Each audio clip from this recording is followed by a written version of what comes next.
Association ഏത് association, ഞാൻ producer association എൻ്റെ ഭാഗമല്ല പറയുന്നത്.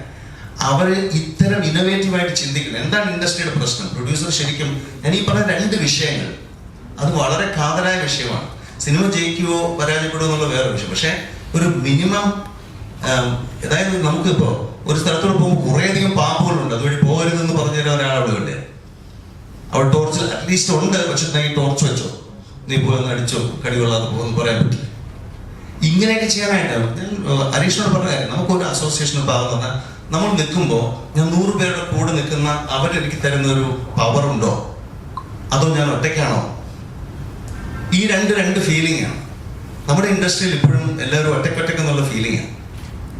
പിന്നെ അസോസിയേഷനൊക്കെ പൊസിഷനുണ്ട്, അവർക്ക് ചിലപ്പോൾ ഒരു ഇൻഫ്ലുവൻസ് കിട്ടും. ഇപ്പോൾ മുഖ്യമന്ത്രിയെ കാണാൻ പോകുമ്പോഴത്തേക്ക് ഇവരുടെ മേൽ ഇവരെയൊക്കെ ആയിരിക്കും വിളിക്കുന്നത് സംസാരം, അങ്ങനെയുള്ള ഗുണങ്ങളൊക്കെ ഉണ്ടാവാം. പക്ഷെ അത് സാധാരണ ആളുകളെ ഒരു പോസിറ്റീവായിട്ട് അത് ഒരു ഇമ്പാക്ട് ഉണ്ടാകുന്നില്ല. ഉണ്ടാകുന്നത് ഇങ്ങനെയുള്ള പുതിയ ആശയങ്ങൾ അവരുണ്ടാക്കണം. അങ്ങനെയൊന്നും പറയുന്നില്ല. അവർ ചെയ്യുന്ന കുറെ കാര്യങ്ങളുണ്ടാവും. ഞാനിപ്പോൾ അസോസിയേഷൻ അവർ കുറേയധികം നല്ല കാര്യങ്ങൾ, എനിക്ക് അവരെല്ലാവരും സുഹൃത്തുക്കളാണ്, ഞാൻ അവരെ കുറ്റപ്പെടുത്തല്ല ഞാൻ പറഞ്ഞത്. അസോസിയേഷനോട് ഇന്നോവേറ്റീവായി തിങ്ക് ചെയ്യണം. പ്രശ്നങ്ങൾ എവിടെയാണ് ഹോൾ, ആ ഹോള് പ്ലഗ് ചെയ്യാൻ പറ്റുമോ? മനസ്സിലായോ? സിനിമ ഇല്ലീഗലായിട്ട് അവൈലബിൾ അല്ലാതാകുന്ന ഒരവസ്ഥയിൽ ലീഗലായിട്ട് ആളുകൾ കാണും. പറ്റും. ഞാൻ ഉദാഹരണം കൂടെ പറഞ്ഞു. ഞാൻ ജർമ്മനിയിൽ പോയിട്ട് എൻ്റെ മകൻ അവിടെ ഉണ്ടായിരുന്നു. ഒരു ലിങ്ക് വന്നു, ഒരു പുതിയ സീരീസിന്റെ. ക്ലിക്ക് ചെയ്ത് എന്താണ് 11 സെക്കൻഡ് വന്നാണ് പറഞ്ഞു ആന്റി ബർത്ത് ഇല്ലീഗൽ കണ്ടന്റ്. അവൻ ക്ലോസ് ചെയ്തു. 3000 യൂറോയുടെ പെനാൽറ്റിയാണ് വന്നത്, ടൈം മാറുന്നതിന്. അങ്ങനെയുള്ള രാജ്യങ്ങളുണ്ട്. ഇവര് ഒരുമിച്ച് പിടിച്ചാൽ നടക്കാതിരിക്കുമോ? അതായത് ആന്റി പൈറസിക്ക് ഒരു ലോ കൊണ്ടുവരണമെന്നും ആ ലോയ്ക്ക് വേണ്ട ടെക്നോളജി എവിടെ ഇവൻ അപ്ലോഡ് ചെയ്താൽ അപ്പൊ പിടിക്കുന്ന കണ്ടന്റ് റൈറ്റിനുള്ള സോഫ്റ്റ്വെയർ ഒക്കെ ടെക്നോളജി എവിടെ പോയി? എത്തില്ലേ? ഇതൊക്കെ ചെയ്യണം. ഇതൊക്കെ ചെയ്യുമ്പോൾ പ്രൊഡ്യൂസറിന് സപ്പോർട്ട് കിട്ടും. ആണല്ലോ. അല്ലേ, 2 പടം പ്രൊഡ്യൂസ് ചെയ്തതിനു ശേഷമേ നമ്മൾ മീറ്റിംഗിന് വിളിക്കുള്ളൂ. കാരണം ഇതുപോലെ ഒരുപാട് പ്രൊഡ്യൂസേഴ്സ് വന്ന് പോയിട്ടുണ്ട്. കാരണം ഒരുപാട് ആഗ്രഹിച്ച് സിനിമ പ്രൊഡ്യൂസ് ചെയ്ത് എന്തെങ്കിലും. ഇത് സിനിമയുടെ ബിസിനസ് ആയിരുന്നു. സിനിമയുടെ ആദ്യത്തെ 3 കാര്യം: 1, നല്ല കലാസൃഷ്ടി ഉണ്ടാവണം. 2, ഇത് മാക്സിമം ആളുകൾ കാണണം. അതിൽ നിന്നുള്ള വരുമാനം കൊണ്ട് പ്രൊഡ്യൂസറിന് മുടക്ക് മുതൽ കിട്ടണം.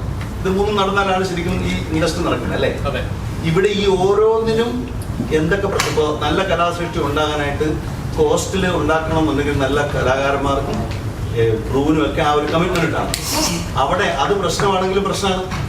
മനസ്സിലായോ? അവിടെ സിനിമയിലേക്ക് വരുന്നത് സിനിമയെ സ്നേഹിക്കാതെ എങ്ങനെയെങ്കിലും ഒപ്പിക്കാവുന്ന രീതിയിൽ വരുന്നതും പ്രശ്നമാണ്.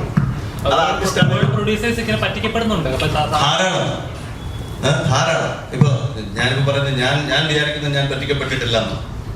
എല്ലാവരും നമ്മളൊരു സ്മാർട്ട് ആണെന്നാണല്ലോ. പക്ഷെ എന്നെ പറ്റിച്ചവൻ എവിടെ ഒരു സംസാരിക്കുന്നുണ്ടാവും. മനസ്സിലായോ? പക്ഷെ പറ്റിച്ചിട്ടുണ്ടാവാം. പക്ഷെ എന്നെ സംബന്ധിച്ചിടത്തോളം ഞാൻ വൃത്തിയായിട്ട് ചെയ്തു എന്നാണ് എൻ്റെ ഒരു, അതായത് അധികം പറ്റിക്കപ്പെടാതെ ചെയ്തു. ചില സമയത്ത് നമുക്ക് ഓപ്ഷൻസ് ഇല്ലാതെ വരുമല്ലോ, നമുക്കറിയാവുന്നല്ലേ. അപ്പോ ഉണ്ടാവാം. ഞാൻ പറയുന്നത് അതിപ്പോ ഞാൻ ഇനി പോയിട്ട് ഇതിന് പകരം ഇത്ര പറയും എന്നൊക്കെ പറഞ്ഞിട്ട് കാര്യമുണ്ടോ പറഞ്ഞത്? നമ്മൾ ആ ഒരു സമയത്ത് സിനിമ അങ്ങനെയാണല്ലോ, ഒരു ഫാസ്റ്റ് ട്രെയിനിൽ മേളിൽ കയറിയുമ്പോഴത്തേക്കും പോവാന്നുള്ളൂ. ഞാൻ പറഞ്ഞ പോയിന്റ്, സിനിമയിൽ നല്ല കലാസൃഷ്ടി ഉണ്ടാകുന്ന സമയത്ത് എന്തൊക്കെ ഇമ്പ്രൂവ്മെന്റ് ഉണ്ടാവണം, അതിനൊക്കെ ചിന്തിക്കാൻ പറ്റണം അസോസിയേഷനുകൾക്ക്. പ്രൊഡ്യൂസർ മാത്രമല്ല, സെഫ്റ്റയ്ക്കും ഇങ്ങനെയുള്ള DOPയുടെ അസോസിയേഷൻ എല്ലാവരും ചിന്തിച്ചിട്ടുണ്ട് ഇതിങ്ങനെ ആക്കി കൂടെ. അപ്പൊ അവർ ചിന്തിക്കാൻ എൻ്റെ ഒരു പ്രോജക്റ്റ്, അത് കഴിഞ്ഞൊരു പ്രോജക്റ്റ്, അത് കഴിഞ്ഞൊരു പ്രോജക്റ്റ് ചിന്തിച്ചു കഴിഞ്ഞാൽ ഇങ്ങനെ പ്രോജക്റ്റ് നടക്കും. എല്ലാവരും ഇൻഡിവിജ്വലായിട്ട് കുറച്ച് പൈസ വാങ്ങും.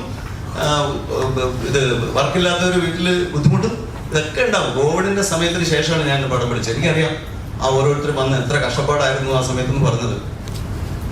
രണ്ടാമത്തത്, ഇത് മാക്സിമം ആളുകൾ കാണാനായിട്ട് നിങ്ങൾ മീഡിയ ഇതിനെ കൊന്നുകളെ ഇനി ക്രിട്ടിസൈസ് ചെയ്തോ, ഇത് മാക്സിമം ആളുകൾ കണ്ടിട്ട് ജനങ്ങൾ വിലയിരുത്തട്ടെ. മൂന്നാമത്, അതിൽ കൊണ്ട് ശരിക്കുള്ള ലീഗൽ വരുമാനം പ്രൊഡ്യൂസർക്ക് മുടക്കുമുതൽ കിട്ടണം. അവിടെയാണ് ഈ ഇല്ലീഗൽ പൈറസിയൊക്കെ വരുന്നത്. ഈ ഏരിയയിലെല്ലാം കൂട്ടായ്മ, ഈ ഇന്റഗ്രേറ്റഡ് ഇക്കോ സിസ്റ്റം ഉണ്ടാക്കിയാൽ നമുക്ക് പല കാര്യങ്ങൾ ചെയ്യാൻ പറ്റും. ഞാൻ ഇവിടെ പറയേണ്ട ആവശ്യമില്ല. ഞാൻ പറഞ്ഞത് വേറൊരു വേദിയിൽ അങ്ങനെ ചിന്തിക്കുന്നവരടുത്ത് ഞാൻ പറയാൻ തയ്യാറോ? പ്രൊഡ്യൂസർ എന്ന നിലയിൽ ഒരു നോർമലി ഒരാൾ കഥയുമായിട്ട് വരികയാണെങ്കിൽ ഇന്ന പല പ്രൊഡ്യൂസറുകൾ സംസാരിച്ചപ്പോൾ അവർ പറയുന്നത് വെച്ചാൽ ഇന്ന താരങ്ങൾ ഉണ്ടെങ്കിൽ അവർ പ്രൊഡ്യൂസ് ചെയ്യാം എന്നാണ് പറയുന്നത്. അപ്പോൾ താരങ്ങളാണോ സിനിമ നിശ്ചയിക്കുന്നത്, നല്ല കഥകളല്ലേ? നമുക്ക് എല്ലാം നമുക്കെല്ലാം പറയാനെന്നുണ്ടെങ്കിൽ ഇതുവരെയുള്ള സക്സസ് വെച്ചിട്ടാണ് പറയുന്നത്. ഇപ്പോൾ ഏതൊക്കെ പടങ്ങൾക്കാണ് പ്രൊഡ്യൂസർക്ക് മുടക്ക് മുതൽ കിട്ടിയത് എന്ന് വെച്ച് നോക്കുമ്പോൾ സ്റ്റാർ വാല്യൂ ഒരു വലിയൊരു ഫാക്ടറാണ്. ഇതിന് നമ്മൾ റിഫ്യൂസ് ചെയ്തിട്ട് കാര്യമില്ല.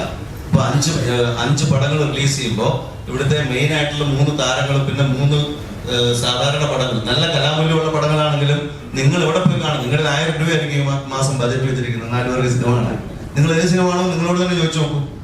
അതാണ് അതിന്റെ ആൻസർ. അവിടെ എത്രയോ താരങ്ങൾ കലാമൂല്യമുള്ള സിനിമകൾ അഭിനയിക്കുന്നുണ്ട്.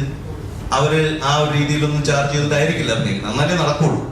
അതേസമയം നല്ല സിനിമകള് അറ്റ്ലീസ്റ്റ് മിനിമം ഗ്യാരണ്ടി, ആളുകളെല്ലാം പൈസ കൊടുത്ത് സിനിമ കാണുന്ന ഒരു അവസ്ഥ, അതായത് ലീക്കേജ് ഉണ്ടായില്ല പോലും പല പടങ്ങളും വിജയിക്കും. മനസ്സിലായോ?